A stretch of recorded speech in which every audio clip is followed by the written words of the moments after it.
So I don't know what possessed me to experiment with making a new meal for dinner tonight, 1 hour before I'm supposed to be breaking my fast, but here we are. You know how when you're fasting and everything just looks so good? I was scrolling earlier in the day and I came across this girl who was making chicken cutlets and they looked so good. And I've never had chicken cutlets before, but I'm like, how hard could it be? Honestly, it's just breaded chicken breasts fried. And then I thought, I'm like, what would be better than chicken cutlets? Chicken parmesan, baby. Of course, I Googled a couple recipes and it sounded too easy. But I definitely underestimated how much work this took. Yo, I didn't want to touch the raw chicken, so I was using the tongs and I was getting carpal tunnel because I kept having to squeeze the tongs and flip the chicken and dip it in this and flip it in that.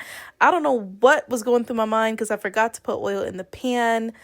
And yeah, it was just not, I was so irked the entire time that I was cooking this because I'm like, who told me to do this? Like, genuinely, no one told me to do this. No one requested this meal. I've never made this before in my life, okay? And I couldn't even taste, like, as I went to make sure the seasonings was right or nothing. I just had to depend on my husband tasting it and be like, oh yeah, this is good. But he says that about everything. So, like, he's not a reliable source. Of course, I wasn't done by the time Maghrib came in, but I did get to taste it. And yeah, I did that. I was like, oh, okay, this is actually really good. And so I continued, okay? I was like, I started this with the intention of making chicken parmesan.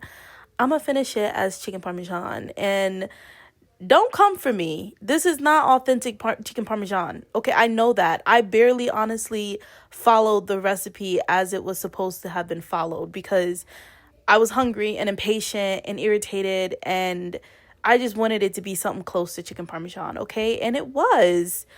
Y'all saw that? It was just the icing on the cake for me. I was like, it don't even want to get on the plate. But here I am giving it a taste test. And yeah, it was a 10 out of 10. 10 out of 10. Don't come for me in the comments. I never said this was authentic, but it was good.